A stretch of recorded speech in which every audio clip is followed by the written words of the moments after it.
الحمد لله نحمده ونستعينه ونستغفره ونؤمن به ونتوكل عليه ونعوذ بالله من شرور أنفسنا ومن سيئات أعمالنا من يهده الله فلا مضل له ومن يضلله فلا هادي له ونشهد أن لا إله إلا الله وحده لا شريك له ونشهد أن محمدا عبده ورسوله إن الله وملائكته يصلون على النبي يا أيها الذين آمنوا صلوا عليه وسلموا تسليما اللهم صل على سيدنا مولانا محمد وعلى آل سيدنا مولانا محمد صلوا على محمد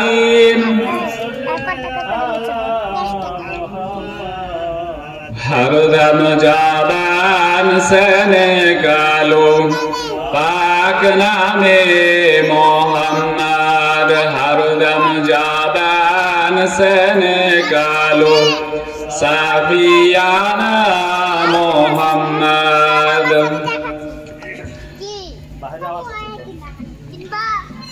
समस्त प्रशंसा সেই মহান আল্লাহ রাব্বুল আলামিনের জন্য যিনি আমাদেরকে এই মজলিস কায়েম করার তৌফিক দান করেছেন, তিনার শুকরিয়া আদায় করি, সকলে বলি আলহামদুলিল্লাহ। তিনার পরে জিনার স্থান আকা ইনামদার তাজদারে মদিনা আহমদে মদিনা মুহাম্মদে মুস্তাফা মামিনার লাল, তিনার উপর শত শত দরুদ অবতীর্ণ হোক। আমরা সকলে বলি সাল্লাল্লাহু আলাইহি ওয়াসাল্লাম। রাসূল পাক সাল্লাল্লাহু আলাইহি ওয়াসাল্লামের হাদিস যে কোনো জায়গায় ইসলামিক আলোচনা হয় সেটা হচ্ছে জান্নাতের বাগান, এবং এই জান্নাতের বাগানে যেই সমস্ত মানুষ ইচ্ছা নেই অনিচ্ছাকৃতও যদি বসে থাকে তার জীবনের সাগিরা গুনাহকে আল্লাহ রাব্বুল আলামিন মাফ করে দেন, সুবহানাল্লাহ। তাই ভাই সকল, আমাদের বাড়িতে যদি কাজ না থাকে, চুপচাপ আমরা বসে থাকি, তাহলে আমরা এই মসজিদে আসব এবং এই জান্নাতের বাগানে শরীক হওয়ার চেষ্টা করব ইনশাআল্লাহ।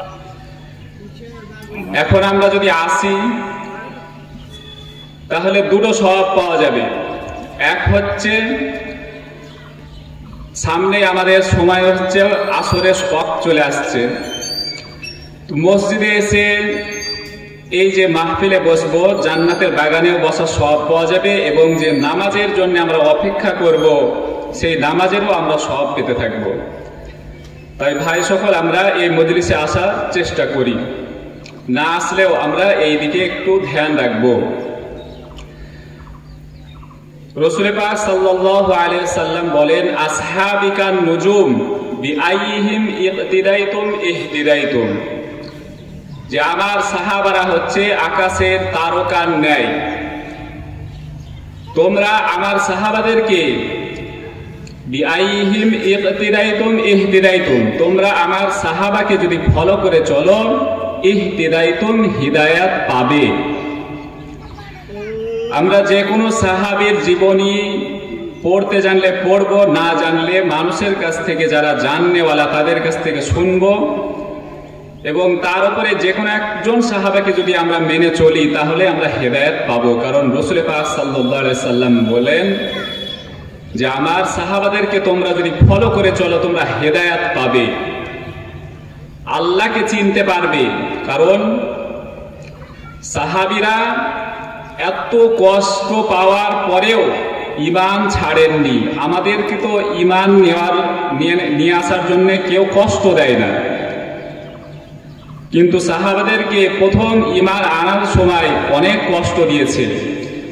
হযরতে খাব্বাব রাদিয়াল্লাহু তাআলা আনহু তিনি যখন ঈমান লিয়াছিলেন, আরবের মরুভূমি এখনো যারা হজ করতে যায়, ওই সময় হজে তওয়াফ, কাবা ঘর তওয়াফ করার কারণে কোন গেট দিয়ে ঢুকেছে এদিককার মানুষ তারা গিয়ে ভালো বের হওয়ার সময় বুঝতে পারে না, অনেক কটা গেট।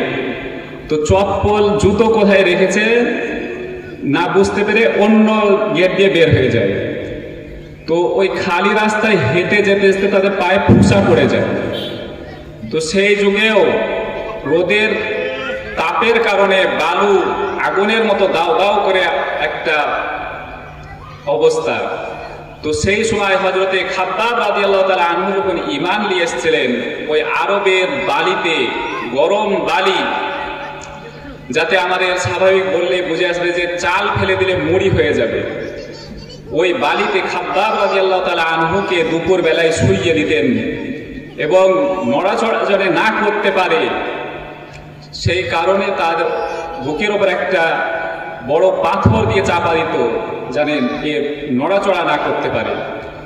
এরকম কঠিন অবস্থাও কেন তারা ঈমান নিয়ে এসেছিলেন, কিন্তু এত কষ্ট পাওয়ার পরেও তারা ঈমান ছাড়েননি। হযরতে খাব্বাব রাদিয়াল্লাহু তাআলা আনহুকে এমন কষ্ট দিয়েও তারা শান্তি পায়নি, তিনার কষ্ট আরো বাড়িয়েছেন। আগুনের কাঠ কুঠালি জোগাড় করে আগুন জ্বালিয়ে আগুনের কয়লার ওপর হযরতে খাব্বাব রাদিয়াল্লাহু তাআলা আনহুকে শুইয়ে দিতেন। তিনার পিঠ থেকে রক্ত, মাংস, চর্বি গলে গলে আগুন লিভিয়ে যেত এবং হযরত খাব্বাব রাদিয়াল্লাহু তাআলা আনহু তিনি শেষ জামানায়, তিনার বয়সের শেষের দিকে তিনি রাসূল পাক সাল্লাল্লাহু আলাইহি সাল্লামকে দেখাচ্ছেন যে ইয়া রাসূলুল্লাহ, ইয়া হাবিবাল্লাহ, আমি যে প্রথম ঈমান নিয়ে এসেছিলাম তার কারণে যে আমাকে মানুষে এত কষ্ট দিয়েছে তার দাগ এখনো আমার পিঠে রয়েছে। তিনার পিঠের যে সিদ্ধারাটা মৃত্যুর আগে পর্যন্ত দেখা গিয়েছে, গোস্তে মাংসে সেই সিদ্ধারা ঢাকেনি, কিন্তু তবুও তিনারা ঈমান ছাড়েননি। এই কারণেই রাসূল পাক সাল্লাল্লাহু আলাইহি ওয়াসাল্লাম তিনি বলেন যে আমার আসহাবিকান নুজুম বিআইহিম ইকতিদাইতুম ইহতিদাইতুম, যে আমার সাহাবারা হচ্ছে আকাশের তারকার ন্যায়, তোমরা তাদেরকে যদি ফলো করে চলো তাহলে তোমরা হিদায়াত পাবে। তো আমাদের যে সামনে মাস আসছে রমজান মাস, সাহাবারা তিনারা দোয়া করতেন যে আমাকে আল্লাহ তুমি হায়াত দারাজ করো যেন আমরা সামনে রমজান মাসটা পাই। এবং রমজান চলে যাওয়ার পরে রমজান মাস কিসের জন্য তিনারা বেঁচে থাকতে চাইতেন? কারণ তিনারা তো একদিকে সালাম ফিরিয়ে আর একদিকে সালাম ফিরাতে পারবো কিনা এইটুকু সময় তিনারা আশা করতেন না যে তার ভিতরে আমার ইন্তেকাল হয়ে যেতে পারে। কিন্তু রমজান মাসের জন্য তিনারা কেন এত আকাঙ্ক্ষা করতেন? কারণ এই রমজান মাস হচ্ছে মিন আলফি শাহর, যে এই রমজান মাসের ইবাদত 1000, সূরা কদরের মধ্যে বলা হচ্ছে মিন আলফি শাহর, যে 1000 বছর ইবাদত করার চাইতে উত্তম। তো এই রমজান মাস আমাদের সামনে আসছে, আমাদের রমজান মাসটাকে কাজে লাগাতে হবে। কারণ সাহাবারা রমজান চলে যাওয়ার পরে এই দোয়া করতেন যে রমজান মাসে আল্লাহ আমি যা ইবাদত করেছি, যা কিছু জিকির আজকার করেছি, আল্লাহ তুমি কবুল করে নাও। কিন্তু রমজানের 6 মাস আগে থেকে তিনারা দোয়া করতেন যে আল্লাহ রমজান মাসটাই যেন আমি হায়াতে থাকি। তো এই রমজান মাস আমাদের সামনে আসছে, আমাদের কি করণীয়, কি আমাদেরকে করতে হবে? কারণ রাসূল পাক সাল্লাল্লাহু আলাইহি ওয়াসাল্লাম তিনি মসজিদে নববীতে খুতবা দিতে উঠছেন। খুতবা দেওয়ার সময় 3টে ধাপ করা আছে, আমরা মেম্বারে দেখতে পাই। প্রথম ধাপে রাসূল পাক সাল্লাল্লাহু আলাইহি ওয়াসাল্লাম পা দিয়েছেন, জিবরাইল আলাইহিস সালাম এসে দোয়া করছেন। দেখেন দোয়া করছেন আল্লাহর ফেরেশতা জিবরাইল, আর দোয়ায়ে আমিন বলছেন রাসূল পাক সাল্লাল্লাহু আলাইহি ওয়াসাল্লাম। তো এই দোয়া মিস হবে না, আল্লাহ কবুল করবেন। তো কি দোয়া করেছিলেন দেখেন, আমরা জানেন এর উপর মানি তবে আমাদের ফায়দা। জিবরাইল আলাইহিস সালাম দোয়া করলেন যে যেই ব্যক্তি হযরত মুহাম্মদ মুস্তাফা সাল্লাল্লাহু আলাইহি ওয়াসাল্লামের নাম শুনল কিন্তু দুরূদ পড়ল না, সেই ব্যক্তি ধ্বংস হোক। তখন হুজুরে পাক সাল্লাল্লাহু আলাইহি ওয়াসাল্লাম আমিন বললেন। তো আমরা যখনই রাসূল পাক সাল্লাল্লাহু আলাইহি ওয়াসাল্লামের নাম শুনবো আমরা দুরূদ পাঠ করব, সাল্লাল্লাহু আলাইহি ওয়াসাল্লাম পড়তে থাকব। কারণ কোরআন পাকের মধ্যেও এসেছে ইন্নাল্লাহা ওয়া মালাইকাতাহু ইউসাল্লুনা আলান নবী ইয়া আইয়ুহাল্লাযীনা আমানু সাল্লু আলাইহি ওয়া সাল্লিমু তাসলিমা, যে নিশ্চয় অবশ্যই আল্লাহ এবং আল্লাহর ফেরেশতারা রাসূল পাক সাল্লাল্লাহু আলাইহি ওয়াসাল্লামের উপর দুরূদ পাঠ করেন এবং এই ইয়া আইয়ুহাল্লাযীনা আমানু, এই ঈমানদার ব্যক্তি তোমরাও আমার রাসূলের উপর দুরূদ এবং সালাম পাঠ করো।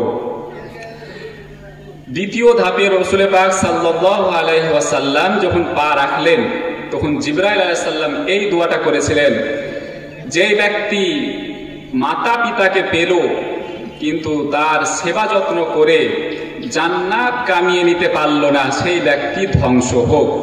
রাসূল পাক সাল্লাল্লাহু আলাইহি সাল্লাম আমিন বলেছিলেন। দেখেন, জান্নাত কামানোর জন্য মাতা পিতা দরকার। কারণ মা বাপ যদি খুশি থাকে সন্তানের ওপর, তবে আমরা জান্নাত পাবো। কিন্তু জান্নাতে ঢোকবার জন্য দরকার সালাত, নামাজ। যে জান্নাতে ঢোকার জন্য যে চাবি সেটা হচ্ছে নামাজ। কিন্তু জান্নাত যে একটা ঘর, সেই জান্নাতটা পাওয়ার জন্য মা বাপকে রাজি রাখতে হবে। কারণ মা বাপকে অসন্তুষ্ট করা হবে না। কোরআন পাকের মধ্যে ওয়ালা তানহারহুমা ওয়ালা তাকুল্লাহুমা উফ ওয়ালা তানহারহুমা, যে তোমার মাতা পিতা যদি কোনো কথা বলে তাতে উফ শব্দটা করো না এবং তাদেরকে ঝিড়কাও না, যে এটা হবে না, এরকম ভাবে তাদেরকে ধমক দিও না। কোরআন পাকের মধ্যে নিষিদ্ধ করছে। তো মা বাপ যদি শরীয়তের অন্য কোনো কাজ বলে, সেই ক্ষেত্রে যে বাপ তুমি এখন নামাজ পড়তে যেও না, যদি মা বাপ বলে একটা কাজ করে দাও, এখন নামাজ পড়তে যেতে হয় না, তবে মা বাপের কথা এই শরীয়তের বিষয়ে মানা যাবে না। বাদ বাকি যে সমস্ত ভালো কাজ মা বাপের কথা মানতেই হবে। মা বাপ বেঈমান হোক তবুও মা বাপকে মানতে হবে, তাদের সেবা যত্ন করতে হবে। তো রাসূল পাক সাল্লাল্লাহু আলাইহি ওয়াসাল্লাম যখন তৃতীয় ধাপে পা দিলেন তখন জিবরাইল আলাইহিস সালাম এই দোয়াটা করেছিলেন, যে এই ব্যক্তি রমজান মাস পেল এবং এই রমজান মাসে নিজের গুনাহ থেকে মাফ করিয়ে নিতে পারল না, আল্লাহর জান্নাত কামিয়ে নিতে পারল না, সেই ব্যক্তি ধ্বংস হোক। রাসূল পাক সাল্লাল্লাহু আলাইহি সাল্লাম আমিন বলেছিলেন। তো আমাদের সামনে রমজান মাস আসছে, এই রমজান মাসটাকে কাজে লাগাতে হবে। কারণ এই রমজান মাসে ইবাদতের অনেক সওয়াব বেশি। এই রমজান মাসে আমরা বেশি ভাবে অতিরিক্তভাবে কলেমা পড়ব, ইস্তেগফার পড়ব এবং আল্লাহর কাছে জান্নাতের দোয়া চাইব। রোজা রাখলে তো জান্নাত, একটা জান্নাতের গেট হচ্ছে রাইয়ান, এই গেট রোজাদারের জন্য খোলা থাকবে। দেখেন, সমস্ত ইবাদত করার সওয়াব আল্লাহ রাব্বুল আলামিন বর্ণনা করে দিয়েছেন, যে এই ইবাদত করলে এই সওয়াব, এতটা নেকি পাবে। কিন্তু রোজার সওয়াব আল্লাহ পাক ফেরেশতাদেরকেও লিখতে বারণ করেছেন, যে এর সওয়াব আমি দিব, এবং যদি আল্লাহ দেয় তাহলে বান্দাকে কতই না খুশি করবেন। আল্লাহ রাব্বুল আলামিন রোজার মধ্যে দেখেন, যে কোনো ইবাদতের মধ্যে নামাজ আমরা ঝটপট পড়তে পারি, দান সদকা খয়রাতের মধ্যে কম বেশি করতে পারি, বা যে কোনো ইবাদতের মধ্যে কমতি আছে, কিন্তু রোজা এমন জিনিস যে রোজা রেখে দুপুরবেলায় হালকা কিছু খেয়ে নিব রোজা হয়ে যাবে তা না। রোজা এমন জিনিস যেটার মধ্যে কোনো কমি থাকে না। এই জন্যে রোজার বদলা আল্লাহ পাক নিজ হাতে দিবেন এবং বান্দাকে এত দিবেন যে বান্দা আল্লাহর প্রতি খুশি থাকবেন। তো সদ্য মহতারাম, আমাদের সামনে আর অল্প দিন, 3টে দিন বাকি আছে। শুক্রবার শনিবার 2টো দিন বাকি আছে, তারপরে আমাদের রোজা। তো